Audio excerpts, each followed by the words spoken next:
അപ്പോൾ അതുകൊണ്ട് മക്കൾ നന്നാവാൻ 2 പ്രധാനപ്പെട്ട കാര്യങ്ങൾ സൂക്ഷിക്കണമെന്നാണ്. ഒന്ന്, ഹലാലും തൊയ്യവുമായ 4 വിഷയം മാറുന്നുണ്ടെന്നാലും പറയാം, 4 പ്രധാനപ്പെട്ട പരിപാലനങ്ങളാണ് മക്കൾക്കുള്ളത് എന്നാണ്.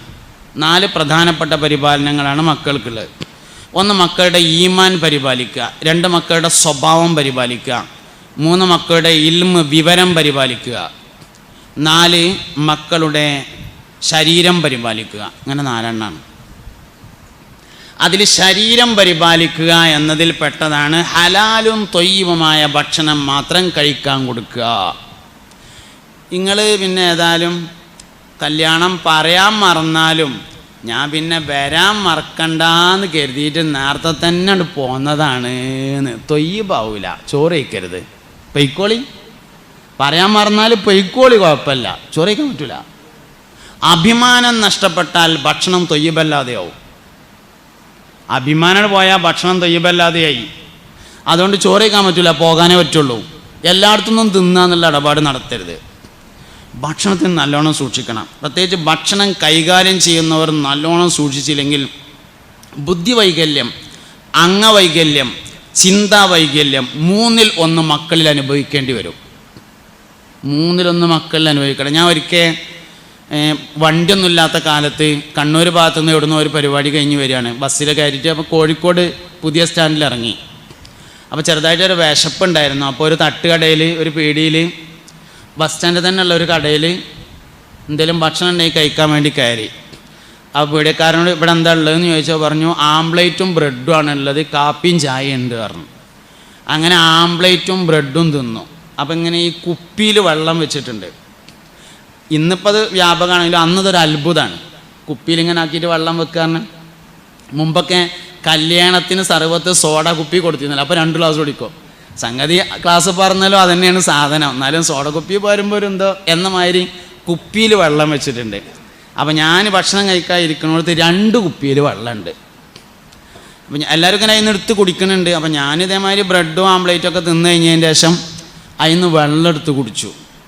എന്നിട്ട് കൈ കഴുകാൻ വേണ്ടി പോയി. കൈ കഴുകാണ്ട് തിരിഞ്ഞപ്പോൾ ക്യാഷിലിരിക്കുന്ന ആൾ അവിടുത്തെ വെയിറ്റർമാരോട് ചോദിക്കുന്നുണ്ട്, ഈ മേശമ ഉണ്ടായിരുന്ന കുപ്പിയത്തെ വെള്ളം എവിടെയെന്ന് ചോദിച്ചു. അപ്പോൾ എനിക്ക് മനസ്സിലായി ഞാനാണ് എടുത്ത് കുടിച്ചതെന്ന് മനസ്സിലായി. അപ്പോൾ ഞാൻ ചെന്നിട്ട് ആളെടുത്ത് പറഞ്ഞു, ആ വെള്ളം ഞാൻ കുടിച്ചു പറഞ്ഞു. അയാളിനോട് പറഞ്ഞു, ആരെങ്ങളോട് എടുത്ത് കുടിക്കാൻ പറഞ്ഞത്? അത് ഞാൻ എനിക്ക് കുടിക്കാൻ വേണ്ടിയിട്ട് പെരേന്ന് കൊടുന്നതാണ് എന്ന് പറഞ്ഞു. എങ്ങനെ കുട്ടികൾ നേരെ നിങ്ങളൊന്ന് പറഞ്ഞേ, നിങ്ങൾ പറയും. വേറുള്ളവർക്ക് കൊടുക്കാൻ വേറെ വെള്ളവും ഓന് കുടിക്കാൻ പെരേന്ന് കൊടുന്ന വേറെ വെള്ളമാണ്. എവിടുന്ന നേരാകുക? ഹലാലും തൊയ്യവുമായ മുതലാണ് തിന്നാൻ കൊടുത്തില്ലെങ്കിൽ അംഗവൈകല്യം, കാല് മുറിഞ്ഞത്, കൈ മുറിഞ്ഞത്, മുടന്തുള്ളത്, അംഗവൈകല്യം, കണ്ണ് കാണാത്തത്, ചെവി കേൾക്കാത്തത്, അംഗവൈകല്യം, ബുദ്ധിവൈകല്യം, ചിന്താപരമായ വൈകല്യം 3-ൽ 1 മക്കൾക്കുണ്ടാവും. ഉറപ്പാണ് സംഗതി. അതിൻ്റെ കാരണം ഇതാണ് എന്നല്ല കേട്ടോ, ഇതിലതുണ്ടാവുമെന്നാണ്. ചെവി കേട്ടില്ലെങ്കിൽ അതിൻ്റെ കാരണം ഇതാണെന്നല്ല ഞാൻ പറഞ്ഞത്. ഇതിനതുണ്ടായിരിക്കും. മക്കൾക്ക് തിന്നാൻ കൊടുക്കണം മുതൽ ഹലാലും തൊയ്യവുമായിട്ടില്ലെങ്കിൽ 3-ൽ 1 ബുദ്ധിമുട്ട് മാതാപിതാക്കൾ ജീവിതകാലത്ത് അനുഭവിക്കേണ്ടി വരും. ഇതാണ് ശരീരത്തിൻ്റെ പരിപാലനം എന്ന് പറഞ്ഞാൽ. മക്കളെ ശരീരം പരിപാലിക്കുക പറഞ്ഞാലേ നല്ല ചിക്കൻ കൊണ്ടേ കൊടുക്കുക എന്നല്ല, തൊയ്യബായ മുതൽ തിന്നാൻ കൊടുക്കുന്നതിനാണ് ശരീരത്തിൻ്റെ പരിപാലനം എന്ന് പറയുന്നത്. സ്വഭാവത്തിൻ്റെ പരിപാലനം അങ്ങനെ തന്നെയാണ്. മാപ്പാൻ്റെയും ഉമ്മാൻ്റെയും സ്വഭാവം എന്താ വെച്ചാൽ അതിനനുസരിച്ചാണ് മക്കളെ സ്വഭാവം ഉണ്ടാകുക. ഞാൻ നിങ്ങൾക്ക് ഏറ്റവും ലാഭകരമായൊരു കച്ചവടം പറഞ്ഞുതരാം. ഏറ്റവും ലാഭമുള്ള കച്ചവടം അതെന്താ അറിയാം നിങ്ങൾ?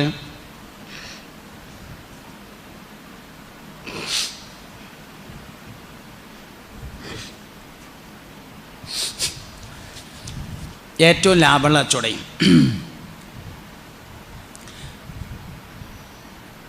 ദാനശീലം പഠിപ്പിക്കലാണ്. അതായത് 2 കാര്യങ്ങളാണ്. ഒന്ന് മര്യാദ, മറ്റൊന്ന് ശീലം. മര്യാദ എന്ന് പറഞ്ഞാൽ കർമ്മങ്ങൾ ശരിയാക്കാനാണ്, പ്രവർത്തനങ്ങൾ ശരിയാക്കാനാണ് മര്യാദ. കുറേ മര്യാദ ഉണ്ട്. എല്ലാവരെയും മുമ്പിൽ കൈ കൊണ്ട് ആംഗ്യം കാണിച്ച് വർത്താനം പറയാൻ പറ്റില്ല. വാപ്പാൻ്റെയും ഉസ്താദിൻ്റെയും മുന്നിൽ കൈ അടക്കി വെച്ച് സംസാരിക്കണം. എല്ലാവരെയും മുമ്പിൽ കൈ ആംഗ്യം കാണിക്കാൻ പാടില്ല. അതൊരു മര്യാദയാണ്. ഇങ്ങനെ മര്യാദകൾ വളരെ പ്രധാനപ്പെട്ടതാണ്. അത് മക്കളെ പഠിപ്പിക്കണം. ഒന്നാമത്തെ കാര്യം അതാണ്. 2 ശീലങ്ങൾ പഠിപ്പിക്കണം. ശീലങ്ങളിലെ അടിസ്ഥാന ശീലം ദാനശീലമാണ്. അള്ളാഹുവിൻ്റെ അനുഗ്രഹം കൊണ്ട് കച്ചവടക്കാർ നിലനിൽക്കുന്നതും ദാനശീലം കൊണ്ടാണ് കേട്ടോ. എവിടെ 1.5 ലക്ഷം ഉറുപ്യ ശമ്പളമുള്ള ഗവൺമെൻറ് ജോലിക്കാരൻ്റെ അടുത്തുനിന്ന് 100 ഉറുപ്പ്യാണ് കിട്ടണമെങ്കിൽ, ഒരു ബനിയൻ വാങ്ങണമെങ്കിൽ 10 പീടിയിൽ പോയിട്ട് വില വയ്ക്കും. മലപ്പുറത്തുനിന്ന് മഞ്ചേരിക്ക് ബസ് ഏരിയാൽ 1 ഉറുപ്യ ബാക്കി ഇട്ടാനുള്ളതിന് മഞ്ചേരി വരെ യുദ്ധം ചെയ്യും. പക്ഷേ കച്ചവടക്കാർ ആ വിഷയത്തിൽ അയഞ്ഞ സമീപനാണ്. എന്തൊക്കെ ഇല്ലെങ്കിലും നിലനിൽക്കുന്നതിൻ്റെ കാരണം അതാണ് കേട്ടോ. ദാനശീലം വളരെ പ്രധാനപ്പെട്ടൊരു സംഗതിയാണ്. ദാനശീലമുള്ളവൻ്റെ സ്വഭാവം നേരായിരിക്കും. മുസ്തഫ നബി സല്ലല്ലാഹു അലൈഹി വസല്ലം തങ്ങൾ യുദ്ധത്തിന് പോകാൻ വേണ്ടി പ്രസംഗിക്കണം.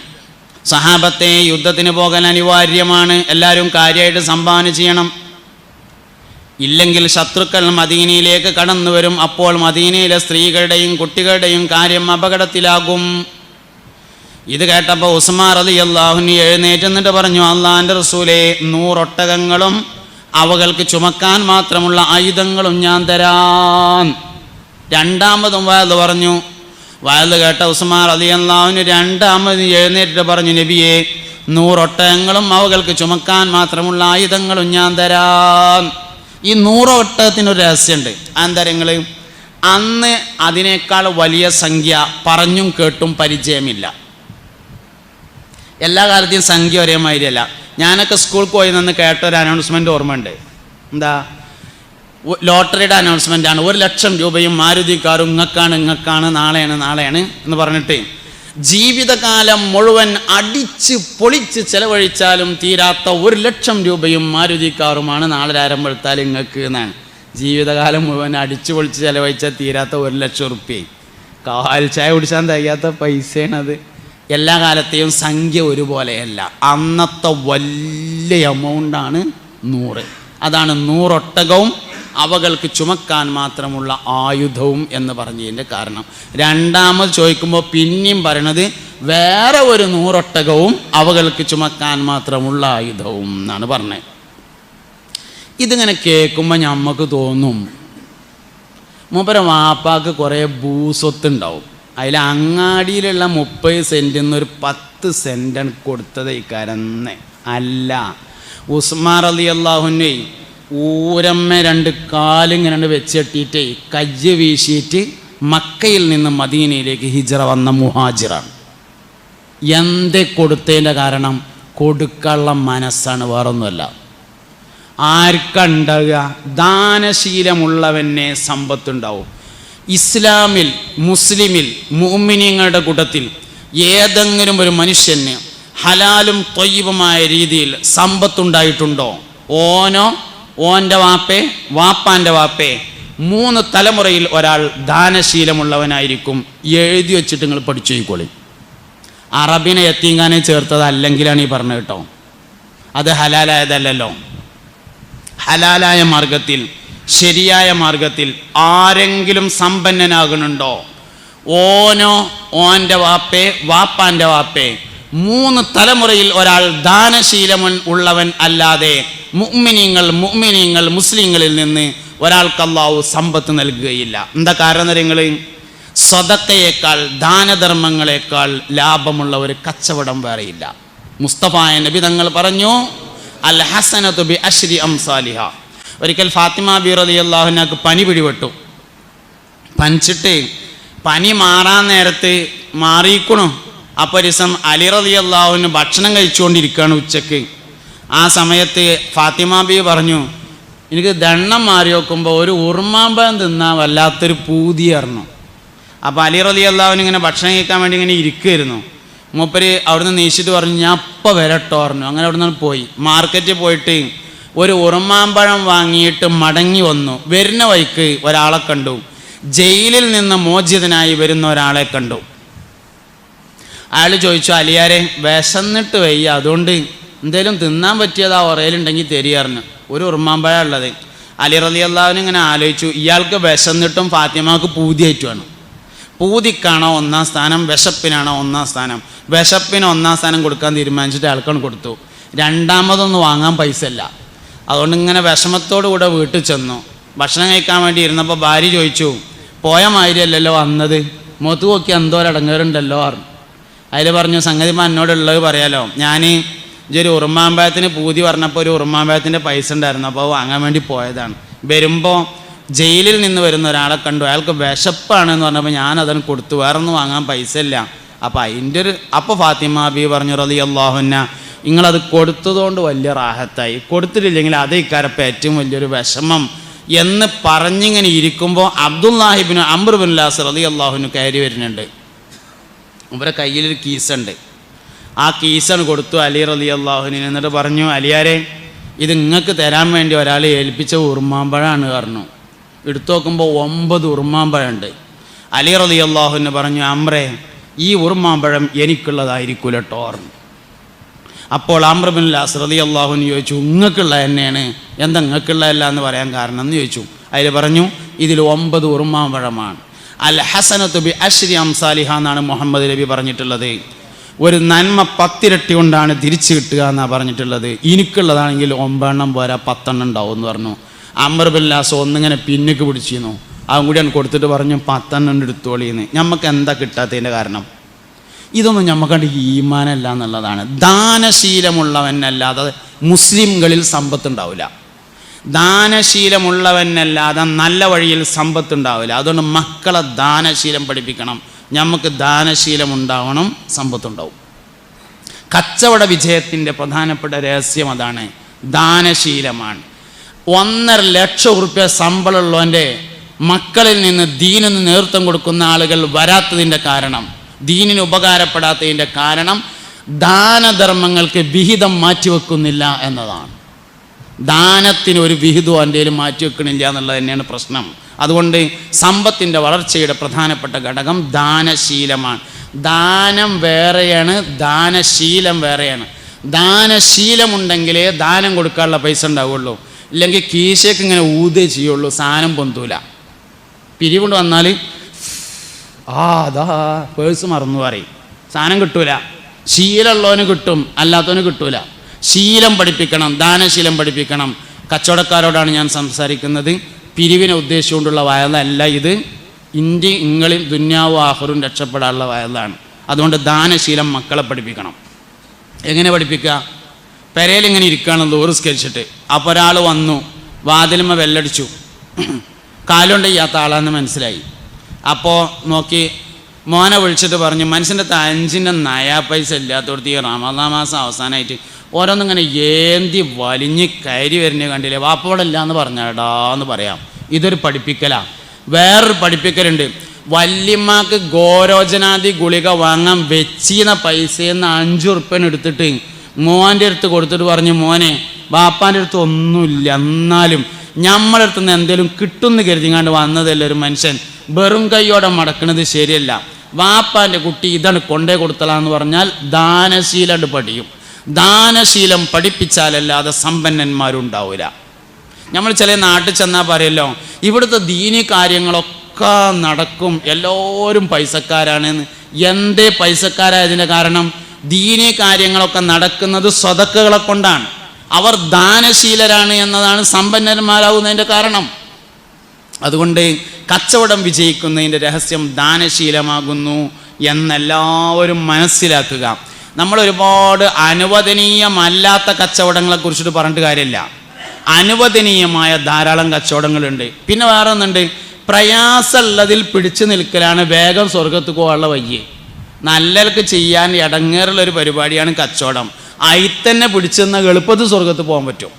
അതുകൊണ്ട് അയിത്തന്നെ സത്യത്തിൻ്റെ മാർഗത്തിൽ, ശരിയുടെ മാർഗത്തിൽ പിടിച്ചു നിന്നുകൊണ്ട് മുന്നോട്ട് പോകാൻ നമുക്ക് കഴിയുന്നിടത്താണ് വിജയമുള്ളത് എന്ന് നമ്മൾ മനസ്സിലാക്കുക. ഓരോരുത്തരിങ്ങനെ മെല്ലെ മെല്ലെ എഴുന്നേറ്റ് പോകാൻ തുടങ്ങി എന്നത് സൂചനയായി ഞാൻ മനസ്സിലാക്കുകയാണ്. ഒരു കാര്യം കൂടിയും പറയാം. 4 കാര്യങ്ങൾ മക്കൾ നന്നാവാൻ ചെയ്യണം എന്ന് പറഞ്ഞതിൽ 4ാമത്തെ കാര്യം ഇൽമിൻ്റെ പരിപാലനം നടക്കണം. ഇൽമിൻ്റെ പരിപാലനം എന്ന് പറഞ്ഞാൽ ഒരു മനുഷ്യൻ്റെ ഇൽമ എപ്പോഴാണ് പരിപാലിക്കപ്പെടുക അറിയോ? ഉപകാരമുള്ളതാവുമ്പോഴാണ്. അതായത് ഇൽമുകൾക്കൊരു പ്രത്യേകത ഉണ്ട്. ഒരു മനുഷ്യൻ്റെ ഉള്ള ഇൽമിനനുസരിച്ചാണ് ദീൻ അവനോട് സംസാരിക്കുക. ഒരു ഹദീസിൽ നിന്നോ ഒരു ആയത്തിൽ നിന്നോ എല്ലാവർക്കും ഒരേ ആശയമല്ല കിട്ടുക. നല്ലോണം ശ്രദ്ധിക്കട്ടോ, ഇതും കൂടി ശ്രദ്ധിച്ചാൽ മതി, കഴിഞ്ഞു. എല്ലാവർക്കും ഒരേ ആശയമല്ല കിട്ടുക. ഇപ്പോൾ മുസ്തഫ നബി സല്ലല്ലാഹു അലൈഹി വസല്ലം തങ്ങൾ പറഞ്ഞു, ഫാത്തിമത്തു ബിൽഗത്തും മിന്നി, ഫാത്തിമ എൻ്റെ കരളിൻ്റെ കഷ്ണമാണ് എന്ന്. നമുക്കിപ്പോൾ എന്തേ മനസ്സിലായി? നബി തങ്ങൾക്ക് ഫാത്തിമാനോട് നല്ല ഇഷ്ടമാണ് എന്ന് മനസ്സിലായല്ലോ. പക്ഷെ ഒരു ഡോക്ടർക്ക് അതല്ല കിട്ടുക.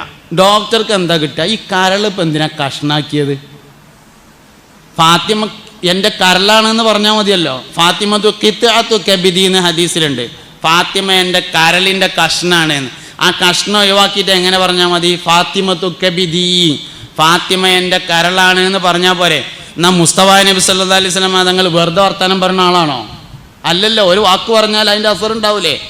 അപ്പം എന്തിനാ കരൾ കഷ്ണാക്കിയത്? അതൊരു കഷ്ണം മതി. അതുകൊണ്ട് തന്നെ കരൾ മാറ്റ ശസ്ത്രക്രിയ എന്ന് പറഞ്ഞാൽ കരൾ മുഴുവനല്ലല്ലോ മാറ്റി വെക്കണത്, ഒരു കഷ്ണല്ലേ എടുത്തുകൊണ്ട് വേറെ ആൾക്ക് വെക്കണത്. അപ്പോൾ ഒരു വൈദ്യൻ ചിന്തിക്കുമ്പോൾ ആ ഹദീസിൻ്റെ അർത്ഥം അതല്ല, വേറെയാണ്. ഒരു മനുഷ്യന് ഭൗതികമായ വിജ്ഞാനം എത്രയാണോ ഉള്ളത് അതിനനുസരിച്ചാണ് ദീൻ അവനോട് സംസാരിക്കുക. എല്ലാവരോടും ഒരേ മാതിരിയല്ല. അതിനനുസരിച്ച് സംസാരിക്കുമ്പോൾ ഭൗതിക വിജ്ഞാനം ഉയരുന്നതിനനുസരിച്ച് മതവിജ്ഞാനം ഉയരണം. അല്ലെങ്കിൽ ഈ ദീനിൽ പിടിച്ചിക്കാൻ പറ്റൂല. നിരീശ്വരവാദം, യുക്തിവാദം, സർവമത സത്യവാദം, ലിബറലിസം തുടങ്ങിയ എല്ലാ സാധനങ്ങളും ഉണ്ടാവും. വിവരം ഒരേപോലെ വളർന്നില്ലെങ്കിൽ. നമുക്കുണ്ടായ ഏറ്റവും വലിയൊരു അബദ്ധം 12 വയസ്സാകുമ്പോഴേക്ക് 2 സർട്ടിഫിക്കറ്റ് കിട്ടും എന്നുള്ളതാണ്. ഒന്ന് 5ാം ക്ലാസ്സിലെ സർട്ടിഫിക്കറ്റും ഒന്ന് 7ാം ക്ലാസ്സിലെ സർട്ടിഫിക്കറ്റും. ഉസ്താദന്മാരാണെങ്കിൽ അത് റബീഉൽ അവ്വൽ 12-ന് ഫ്രെയിം ചെയ്ത് കണ്ടോട്ട് കൊടുന്നേരും. അത്യാവശ്യം ഇപ്പോൾ ചോരുമ തൂക്കിങ്ങാണ്ട് പുതിയാപ്പിളാർ കാണാൻ വരുമ്പോൾ ഡേറ്റ് ഓഫ് ബർത്ത് നോക്കാൻ അതന്നെ ധാരാളമാണല്ലോ എന്ന് വിചാരിച്ച് നമ്മളാണ് മതിയാക്കിയതാണ് പ്രശ്നം. ആ സർട്ടിഫിക്കറ്റാണ് പറ്റിയ ഏറ്റവും വലിയ പ്രശ്നം. മതവിദ്യാഭ്യാസം അങ്ങനെ അവസാനിപ്പിക്കാവുന്നതല്ല. ഭൗതിക വിദ്യാഭ്യാസം പണ്ടൊക്കെ ആണെങ്കിൽ ആൾക്കാരെ നമ്മൾ നോക്കിയാൽ മദ്രസയും 3ാം ക്ലാസ്, സ്കൂളും 3ാം ക്ലാസ്, പണി കന്നൂട്ടൽ വയ്ക്കാരം. മദ്രസ 3ാം ക്ലാസ്, സ്കൂൾ 3ാം ക്ലാസ്, പണി എന്താ? പണി കന്നൂട്ട്. ആ കന്നൂട്ടുകാരനെ വിളിച്ചിട്ട് എടാ അള്ളുണ്ട് എന്നുള്ളതിൻ്റെ തെളിവെന്താന്ന് ചോദിച്ചാൽ കൈക്കോട്ടും താങ്ങിയിട്ട് തല മാറിയിട്ട് ദേശം അടുത്തേക്കൊണ്ട് ആ തെളിവ് എനിക്ക് ഞാൻ അപ്പോൾ കാണിച്ചു തരാമെന്ന് പറയും. അവൻ്റെ ഈമാൻ പോകില്ലല്ലോ. 2 വിവരം ഒരേ മാതിരിയാണ് എന്നുള്ളതാണ് സംഗതി. ഭൗതിക വിജ്ഞാനത്തിൻ്റെ വളർച്ചക്കനുസരിച്ച് മതം പഠിച്ചുകൊണ്ടിരിക്കണം. നമ്മളത് അവസാനിപ്പിച്ചു എന്നുള്ളതാണ് ഇന്നത്തെ പുതിയ ചിന്താഗതികളുടെ പ്രധാനപ്പെട്ട കാരണം.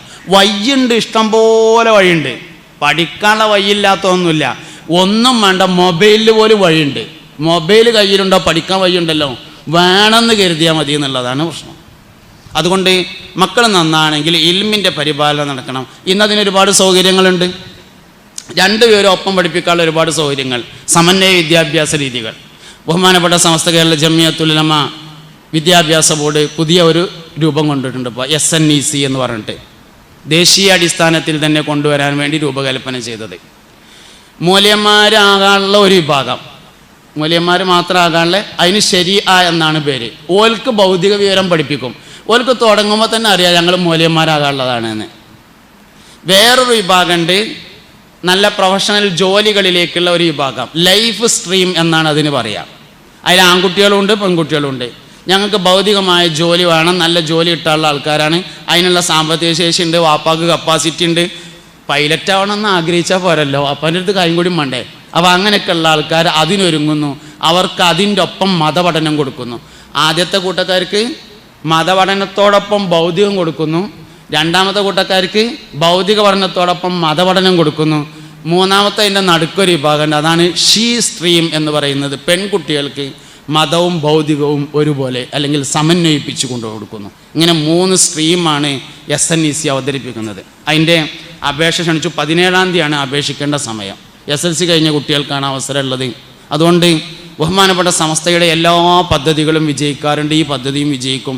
നമ്മൾ അതിനു വേണ്ടി നന്നായിട്ട് പരിശ്രമിക്കണമെന്ന് സാന്ദർഭികമായി പറയാണ്.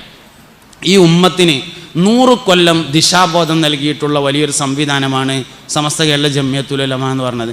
സമസ്തൊരു തീരുമാനമാണ് പറഞ്ഞാൽ കേരളീയ മുസ്ലിം ഉമ്മത്തിന് അതിനപ്പുറത്ത് ഒന്ന് ആലോചിക്കാനില്ലാത്ത വിധം ആളുകളുടെ മനസ്സിൽ അത് സ്ഥിരപ്രതിഷ്ഠ നേടിയിട്ടുണ്ട്. നമ്മളായിട്ടൊരിക്കലും തകർക്കാൻ പാടില്ല. അതുകൊണ്ട് എപ്പോഴും സമസ്തയുടെ തീരുമാനങ്ങൾക്ക് പിന്നിൽ അടിയുറച്ച് നിൽക്കുകയും സമസ്തയുടെ എല്ലാ പ്രവർത്തനങ്ങളെയും വിജയിപ്പിക്കുകയും വേണം എന്നുകൂടി സാന്ദർഭികമായി പറയാണ്. ഇൽമിൻ്റെ പരിപാലനം എന്നത് മക്കളുടെ വളർച്ചയ്ക്ക് വളരെ പ്രധാനപ്പെട്ടതാണ്. എല്ലാവരും ശ്രദ്ധ വെക്കണം. നല്ല കച്ചവടക്കാരായിരിക്കണം, അറിയപ്പെട്ട കച്ചവടക്കാരായിരിക്കണം, കച്ചവടത്തിൽ പാരമ്പര്യമുള്ളവരായിരിക്കണം. ഏത് വിഷയവും പാരമ്പര്യത്തിലേക്ക് ചേർക്കപ്പെട്ടാൽ വേഗം വിജയിക്കുന്നതാണ്. ആലിമിൻ്റെ മകൻ ആലിമായാൽ വേഗം വിജയിക്കാം. രാഷ്ട്രീയക്കാരൻ്റെ മകൻ രാഷ്ട്രീയക്കാരനാവുമ്പോൾ വേഗത്തിൽ വിജയിക്കും. കച്ചവടക്കാരൻ്റെ മകൻ കച്ചവടക്കാരനാവുമ്പോൾ വേഗത്തിൽ വിജയിക്കും. അതുകൊണ്ട് കച്ചവടത്തിൻ്റെ പാരമ്പര്യത്തെ നിലനിർത്തിക്കൊണ്ട് ദീനിയായ കാഴ്ചപ്പാടോടുകൂടി ഹലാലായ വഴിയിലുണ്ടാക്കിയാൽ കുറച്ചാണെങ്കിലും ബറക്കത്ത് കൂടുതലുണ്ടായിരിക്കും. ഒരുപാട് സമ്പാദിക്കുന്നതിനേക്കാൾ ബറക്കത്തുള്ളതിന് പരിശ്രമിക്കണം. പൈസക്ക് ഒരു കുഴപ്പമില്ല കേട്ടോ. ചിലപ്പോൾ ഇങ്ങനെ പറഞ്ഞ് വയലറിയുമ്പോൾ നമുക്ക് തോന്നുന്നത് എന്ത്, പൈസക്കാണ് എല്ലാ കുഴപ്പമെന്ന്. പൈസക്കല്ല പ്രശ്നം, പണം കൈകാര്യം ചെയ്യുന്ന മനസ്സിനാകുന്നു പ്രശ്നമുള്ളത്. അതുകൊണ്ട് പൈസക്ക് ഒരു കുഴപ്പമില്ല. നല്ലോണം അധ്വാനിക്കണം, നല്ലോണം പൈസ ഉണ്ടാക്കണം. പൈസ ഉണ്ടെങ്കിലേ ദീനും നിലനിൽക്കുള്ളൂ, എല്ലാ കാര്യങ്ങളും നിലനിൽക്കുള്ളൂ. അതുകൊണ്ട് നല്ല ഇഖ്ലാസോടുകൂടി കച്ചവടം കൊണ്ട് വലിയാകാം എന്ന കാഴ്ചപ്പാടിൽ നമ്മൾ മുന്നോട്ട് പോകണം. ചരിത്രത്തിൽ അറിയപ്പെടുന്ന ഒരുപാട് നല്ല നല്ല കച്ചവടക്കാർ കഴിഞ്ഞു പോയിട്ടുണ്ട്. ബഹുമാനപ്പെട്ട അബ്ദുറഹ്മാൻ ഔഫ് റളിയല്ലാഹു അൻഹുവിൻ്റെ താരീഖ് ഞാൻ നിങ്ങളോട് പറഞ്ഞു വന്നു. മൂസൽ കാലിം റളിയല്ലാഹു അൻഹു കച്ചവടക്കാരനായിരുന്നു എന്ന് കാണാൻ നമുക്ക് കഴിയും. ഇങ്ങനെ ഒരുപാട് വലിയ വലിയ മഹത്തുക്കൾ കഴിഞ്ഞു പോയിട്ടുണ്ട്. അവരുടെ മാതൃക പിന്തുടർന്നുകൊണ്ടാണ് ഞാൻ ചെയ്യുന്നത് എന്ന വിശ്വാസത്തോടു കൂടി നല്ല രീതിയിൽ മുന്നോട്ട് പോവാൻ അള്ളാഹു നമ്മളെയൊക്കെ സഹായിക്കട്ടെ. അല്ലാഹുമ്മ ജഅൽ ജംഅനാ ഹാദാ ജംഅൻ മർഹൂമ വതഫറഖനാ മിൻ ബഅദിഹി തഫറഖൻ മഅസൂമ വലാ തജ്അൽ മിന്നാ വലാ ഫീനാ വലാ മഅനാ ശഖിയ്യൻ വലാ മത്റൂദൻ വലാ മഹ്റൂമ അലിഫ് ബൈന ഖുലൂബിനാ വഅസ്ലിഹ് ദാത ബൈനിനാ വഹ്ദിനാ സുബലസ്സലാമി വനജ്ജിനാ മിനൽ ദുലുമാതി ഇലൻ നൂർ ആമീന ബിറഹ്മതിക യാ അർഹമർ റഹീമീൻ. സുബ്ഹാനകല്ലാഹുമ്മ വബിഹംദിക അഷ്ഹദു അൻ ലാ ഇലാഹ ഇല്ലാ അൻത അസ്തഗ്ഫിറുക വഅതൂബു ഇലൈക്. വസല്ലല്ലാഹു തആല വസല്ലമ അലാ ഖൈരി ഖൽഖിഹി സയ്യിദിനാ മുഹമ്മദിൻ വആലിഹി വസഹ്ബിഹി അജ്മഈൻ വൽഹംദുലില്ലാഹി റബ്ബിൽ ആലമീൻ. സല്ലല്ലാഹു അലാ മുഹമ്മദ് സല്ലല്ലാഹു അലൈഹി വസല്ലം. സല്ലല്ലാഹു അലാ മുഹമ്മദ് സല്ലല്ലാഹു അലൈഹി വസല്ലം. അല്ലാഹുമ്മ സല്ലി അലാ മുഹമ്മദ് യാ റബ്ബി സല്ലി അലൈഹി വസല്ലം. ദുആ ചെയ്യണം. അസ്സലാമു അലൈക്കും വറഹ്മത്തുള്ളാഹി.